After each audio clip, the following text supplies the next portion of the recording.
안녕하세요. 왜 이렇게 연상의 남자를 만나게 된 건지 그때는 어린 마음에 남들보다 여유가 있어 보이는 남편의 모습에 반해서 결혼을 결심했는데 결혼하고 나니 후회가 되는 부분이 더 많습니다. 그나마 연애할 때는 남편도 한참 때라서 괜찮았는데 결혼 후부터는 영 아니었어요.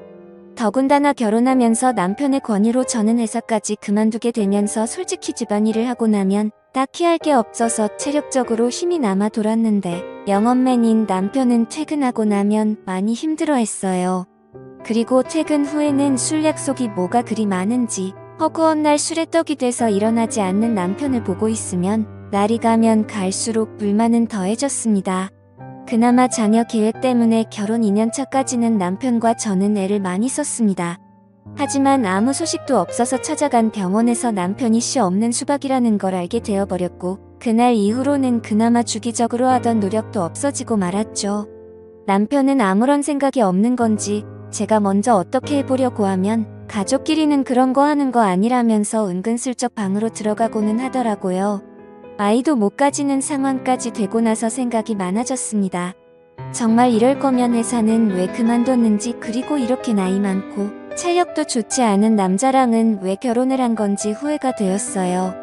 사실 저는 회사 일을 정말 좋아했거든요. 결혼 전부터 남편이 결혼하고 나서는 여자는 집안 살림하면서 애를 키워야 한다는 말에 가스라이팅을 당해서 저도 모르게 회사를 그만두기는 했지만 저는 나름 제가 다니던 회사에 애착도 많이 있었습니다. 중소기업이긴 했지만 회사에서 남직원들보다 훨씬 더 일을 척척 잘해내는 제 모습이 너무 좋았고 여자라고 승진을 시켜주지는 않았지만 제게 기대를 걸어주는 사람들이 많았거든요.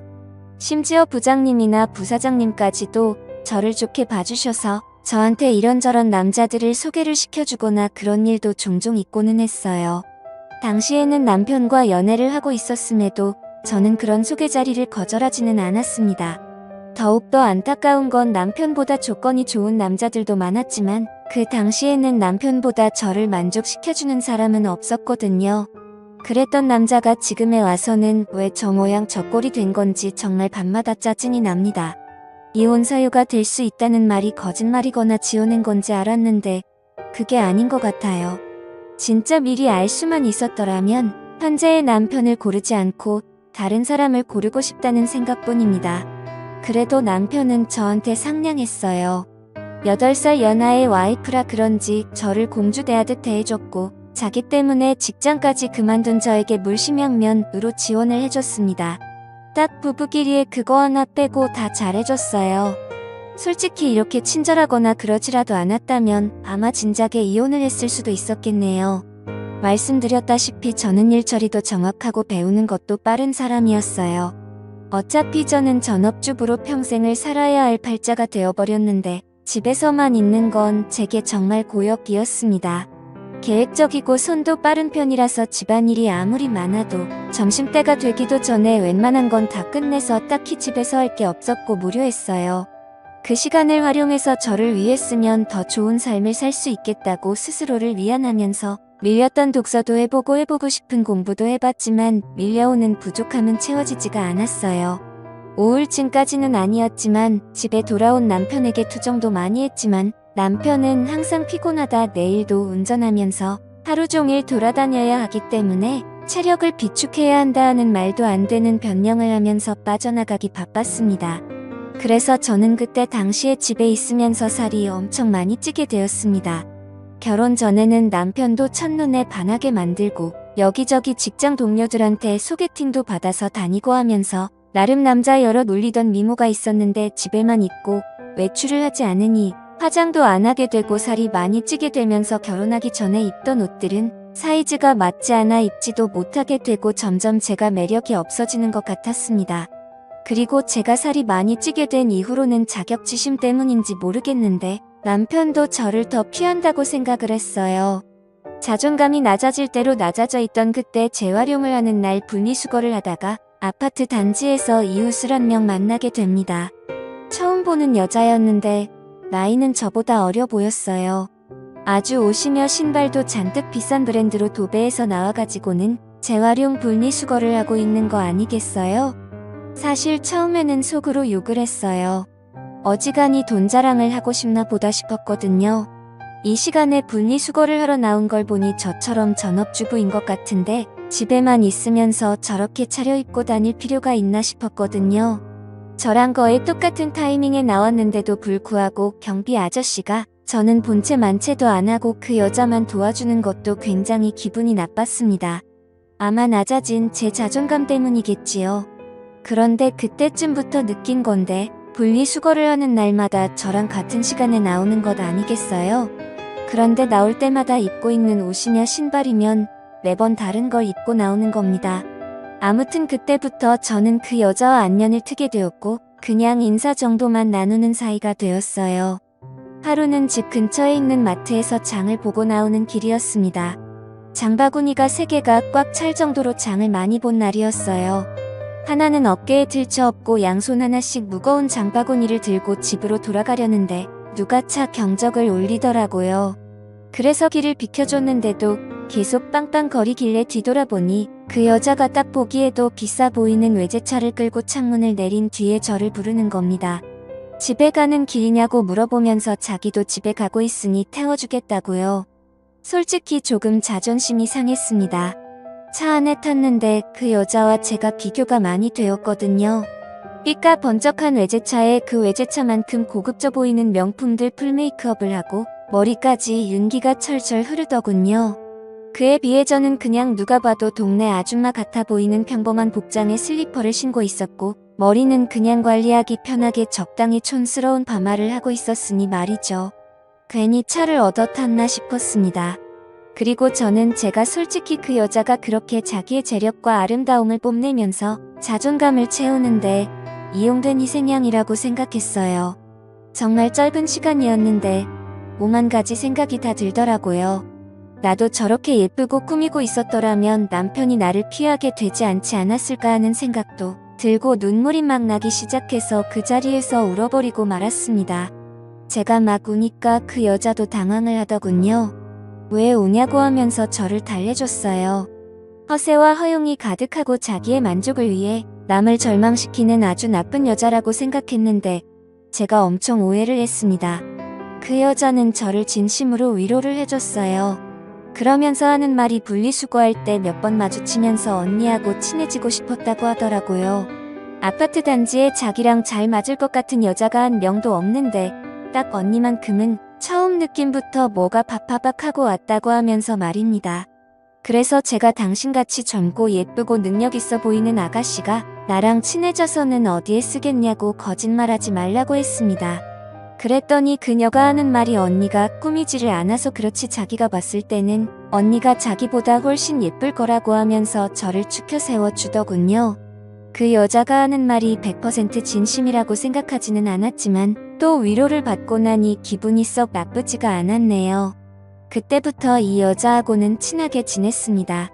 이 여자도 제가 예상한 대로 전업주부의 삶을 살고 있었고 매일같이 집에서만 보내는 게 무료한데 자기 남편이 워낙에 의심이 많아서 자기가 혼자 다니는 걸 원하지 않아 했다고 하네요. 그래서 그 여자는 그 여자 나름대로 같은 아파트에 사는 이웃 중에 자기와 잘 맞을 것 같은 사람을 찾아다녔던 겁니다. 그리고 그 여자는 저를 발견한 거고요. 안목이 있는 여자라는 생각이 들었어요. 제가 그 당시에 꾸미는 것도 포기하고 살도 많이 쪄있는 상황이었지만 왕년에는 엄청 잘 나갔었다는 거를 본능적으로 눈치를 채고 있었던 거잖아요. 아무튼 제 인생은 그 여자를 만나면서 급박하게 변하게 되었습니다. 그 여자를 따라다니면서 동네에 있는 헬스장도 다니고 요가도 배우고 관리도 받으며 잃어버린 저의 미모를 다시 되찾기 시작했어요. 적당히 관리하기 편한 꼬불 머리도 그만두고 미용실에 가서 관리도 받아보고 옷도 후줄근해져서 목이 늘어난 티셔츠는 다 가져다 버리고 그 여자만큼 비싼 브랜드 옷을 사지는 못했지만 적당히 괜찮은 옷들로 제 옷장을 다시 채워나갔습니다. 그리고 제가 관리를 받으며 살이 빠지기 시작한 그때 드디어 각방을 쓰던 남편도 혼자 자니까 너무 춥다며 방으로 돌아왔습니다. 남편이 다시 저를 여자로 봐주면 기쁠 거라고 생각했는데 하나도 기쁘지가 않았습니다. 느릿느릿한 거북이인 저와 결승점까지 전력 질주를 하는 토끼 같은 남편이었거든요. 동화 속 토끼는 결승점에 다다르기 전에 잠깐 쉬었다라도 가지. 결승점까지 혼자 전력 질주를 해버리니 느릿느릿한 거북이는 결승점까지 한참 남았는데도 그 차이가 너무 커져버리니 혼자 꾸였고요. 끝까지 가는 것보다 그냥 경기를 포기하게 되더라고요.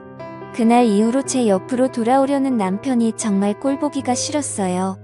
그래서 코를 고는 소리가 너무 시끄러워서 잠을 못 자겠다고 다시 혼자 쓰던 방으로 돌려보내버렸습니다. 그 이야기를 같이 다니게 된 그 여자에게 했더니 100번 1000번 잘한 거라고 하면서 언니가 빨리 자존감을 찾은 것 같아 다행이라며 제 편을 들어줬습니다. 그리고 제가 완전히 다이어트에 성공해서 결혼 전에 미모까지는 아니지만 아름다움을 다시 손에 넣었을 때는 그 여자가 저를 여기저기 끌고 다니면서 완전 새로운 세상을 보여줬어요. 30대 초반과 중반의 여자였고 결혼한 사람들이었지만 세상은 정말 넓고 저희를 찾아주는 곳은 엄청나게 많더라고요.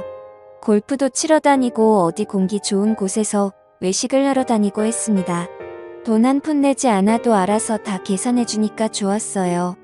남편이 아니어도 저를 배려해주는 남자들은 지천에 깔려 있었고 왜 내가 이런 세상을 모르고 살았나 혼자서 전전긍긍했던 지난 몇 년간이 참 후회가 되었습니다. 그러다 그 여자가 언젠가 저를 불러서 이제 한동안은 못 보고 지낼 것 같다는 소식을 전해왔습니다. 사실 그 여자는 얼마 전에 이혼을 해서 돌싱이 되었다고 합니다. 남편이 제법 벌이가 괜찮아서 후회후식을 하고 있는 걸로 알았는데 말이죠. 그래서 그녀에게 앞으로 어떻게 할 거냐고 물어봤어요. 저는 사실 이 여자가 여기저기 막 구르고 다녀서 이혼을 당한 거라고 생각했거든요. 그런데 그게 아니었습니다. 그녀가 남편을 차버린 거였어요. 어떻게 할 거냐 하는 건 쓸데없는 걱정이었던 거죠. 왜냐하면 그녀는 그동안 집에 있으면서 코인을 해서 앞으로의 인생에 남편이 필요 없어질 만큼 큰 돈을 벌게 되었다는 거예요. 지금 사는 아파트는 남편 명의로 해주고 재산 분할을 또 따로 받기로 했답니다. 저랑 떨어지게 된 건 아쉽지만 자기도 좀 더 놀기 좋아하는 사람들, 많고 할 거 많고 놀기 편한 동네로 이사를 갈 계획이라고 하는 겁니다. 막상 저를 여기저기 데리고 다니던 그녀와 더 이상 같이 놀지 못하게 된다니 많이 아쉬웠습니다. 이제 막 저는 다시 제 인생을 찾은 느낌이었는데 다시 또 혼자가 돼버린다는 느낌이 들었어요. 그 여자가 없으면 차도 없고 운전도 할 줄 모르는 제가 어떻게 어디를 놀러 다니겠나 싶었습니다. 그렇다고 그녀가 집도 남편한테 넘기고 이사를 가는데 저 하나 때문에 그걸 포기하진 않겠다 생각했죠. 그렇게 그녀는 제 인생을 송두리째 바꿔버리고는 새로운 삶을 찾아 떠나버리고 말았어요. 남편이 출근해 있는 주중에는 정말 매일 같이 놀러 다녔는데 너무나도 아쉬웠습니다.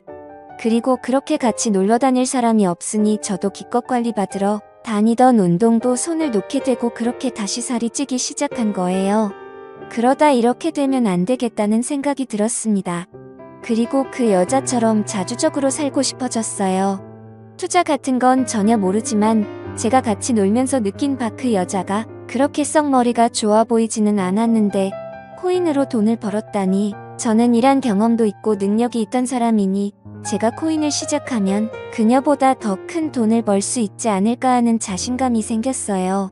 제가 돈을 벌게 되면 남편 때문에 포기해야 했던 제 인생을 다시 시작할 수 있다고 생각했습니다.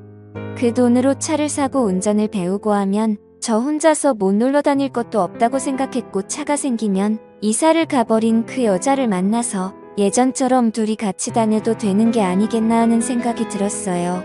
다만 제가 코인을 시작하기에는 커다란 문제가 있었습니다. 제가 전업주부를 하면서 실질적으로 돈을 벌어오는 남편이 경제권을 가지고 있었고 저는 그때그때 생활비를 다 썼었기 때문이에요. 코인을 하려면 자본금이 필요할 텐데 남편에게 이야기하지 않고 사는 그 자본금을 만들 방법이 없었던 상황입니다. 은행 대출부터 여성 전용 대출 같은 사금융권까지 알아보다가 아무리 그래도 리스크가 있는 투자인데 빚을 내면서 하는 건 아닌 것 같다는 생각이 들어서 차라리 남편한테 솔직히 말하고 허락을 받아내겠다는 생각을 했습니다. 말씀드렸다시피 제 부탁을 썩 잘 들어주던 사람이었기 때문에 적어도 거절은 하지 않을 거라는 확신이 생겼고 제 예상대로 남편은 제 생각이 그렇다면 한번 해보라고 1000만 원을 저에게 건네주었어요. 그리고 그날은 웬일로 자기가 코를 안 골 테니 같은 방에서 자도 되냐고 하기에 그렇게 하라고 했습니다. 내 털끝 하나 건드리지 않는 조건을 걸었더니 심통이 나서 그냥 혼자 자겠다고 방으로 가더군요. 인터넷으로 여러 사람들이 어디에 투자했네 하는 정보들을 모아가지고 시작을 하게 되었는데 남편이 저에게 준 1,000만 원이 일주일도 되지 않는 사이에 100만 원도 남지 않게 되었습니다. 처음이라 제가 실수를 했고 그만큼 돈을 잃고 나니 그 바닥이 어떻게 돌아가는지 한눈에 알겠더라고요. 그래서 그날에는 남편을 꼬드겨서 돈을 더 받아냈습니다. 저도 코인으로 떼돈을 벌어서 그 여자처럼 자주적인 삶을 살아갈 거라고 생각했거든요. 그런데 다음날 남편이 퇴근을 했는데 혼자 오지 않았습니다. 회사에서 알던 동생이라고 하면서 후배를 소개시켜 주더군요. 남편이 하는 말이 이 후배가 코인으로 대박을 내가지고 회사를 그만둔 사람이라고 합니다. 원래는 지금도 돈 굴리느라 바빠서 오지도 못할 사람인데 남편이 저를 위해서 특별히 부탁을 해서 데려왔다고 하더라고요. 어떻게 투자를 하고 치고 빠지는지 저에게 가르침을 주려고 말이죠. 제가 그런 거 필요 없다고 나 혼자서도 알아서 잘할 수 있다고 했더니 남편은 그래도 일주일 전에 준 1,000만 원을 다 날려먹지 않았냐고 하면서 아픈 곳을 찌르더라고요. 앞으로 벌 돈이 얼마인데 그 정도는 내 경험비로 들어갔다 치면 되는 거 아니냐고 했더니 그 후배라는 사람이 그렇게 이쪽 일을 쉽게 받다가 거지가 되는 거 순식간이라고 하면서 자기도 확신이 있는 게 아니기 때문에 투자 종목을 알려줄 수는 없지만 그래도 도움은 될 테니 한번 자기 이야기를 드러나 보라는 거예요. 내가 알아서 한다는데 왜 자꾸 그러냐면서 성질을 부리니 그러면 남편이 데려온 후배가 하는 말이 그러면 어떤 방식으로 제가 투자를 하고 있는지 자기가 지켜만 보겠다며 1시간 동안 제가 하고 싶은 대로 돈을 굴려보랍니다. 그래서 제가 1시간 동안 20% 이상의 수익을 내면 자기 도움 없이도 잘할 수 있는 사람이라고 생각하고 감나라 배나라 하지 않겠다고 그냥 돌아가겠다고 하는 겁니다. 그래프를 분 단위로 쪼개서 분석을 하며 저도 제 나름대로 이것저것에 분산해가면서 투자를 했어요. 20분도 안 돼서 제가 투자한 것들이 올라가기 시작했습니다. 20%가 아니라 40%에 가까운 수익률을 내기 시작했습니다. 제가 이렇게 잘하는데 남의 도움이 뭐가 필요하겠냐고 돈 버는 거 보이지 않냐고 하고 그 사람한테 이만 돌아가라고 했어요. 그랬더니 1시간 동안 지켜본다고 하지 않았느냐고 하면서 약속한 시간만큼은 보고 가겠다 하는 거예요. 그러고는 하는 말이 자기였으면 그만 돈을 빼겠다고 하는 겁니다. 돈을 잘 벌었다더니 번 사람 맞냐고 물 들어올 땐 노를 저어야 하지 않겠냐고. 저는 순식간에 불어난 돈으로 다시 또 다른 곳에 투자를 하며 치고 빠지기를 시작했어요. 오르락 내리락 했지만 처음에는 나름 수익률을 내고 있는 것 같았습니다. 그런데 1시간이 다 되었을 때는 제가 투자한 것들이 내려가기 시작하면서 그렇게 30분을 더 돈을 굴려봤는데 남편이 새로 건네준 또 다른 1,000만 원이 결국엔 또다시 반토막이 나버려서 500만 원도 남지 않게 돼버렸어요. 남편 후배가 말하기를 저한테 가르쳐줄 건 코인으로 돈을 버는 방법이 아니라 투자 같은 건 영 소질이 없어 보이니 그만두게 하는 것이 제일 좋겠다고 하는 겁니다. 아까 제가 40% 수익을 냈을 때 그때 손을 털고 일어났거나 그때부터 원금을 보존해두고 수익을 낸 부분만 가지고 돈을 굴려야지. 저같이 감으로 투자하는 사람들이 빈털털이 되기 딱 좋다고 말하며 자리에서 일어나더라고요. 남편이 보는 앞에서 1시간 만에 또 절반의 돈을 잃으니 남편도 이제는 더 이상 투자하라고 돈을 내어줄 수 없다고 난색을 표했습니다. 대신 남아있는 돈은 제가 자유롭게 써도 된다고만 해줬을 뿐이에요. 그날 이후로 지금은 객기 부리지 않고 차근차근히 배워나가고 있습니다. 사실 남편 모르게 그날 데리고 온 남편의 후배가 운영하고 있는 투자 사무실로 출근을 하고 있어요. 사무실이랄 것도 없이 그냥 혼자 사는 방 같은 곳입니다. 거기서 저는 제 나름의 비용을 내며 투자하는 방법을 배우고 있어요. 제가 남편의 후배에게 원하는 걸 해주고 저는 투자도 배우면서 남편 대신 부족함을 채우고 있으니 어떻게 보면 윈윈이라고 볼 수 있는 셈이죠. 지금은 남편이 알면 안 되는지라 조심스럽게 행동하고 있어요. 그래서 남편이 퇴근하기 3시간 전에는 항상 집으로 돌아가고는 있습니다. 하지만 이것도 제가 큰 돈을 벌고 난다면 남편도 저를 이해해주지 않을까 생각해요. 또 찾아주셔서 감사합니다. 사연을 읽고 재밌으셨다면 좋아요, 구독, 댓글 부탁드립니다. 감사합니다.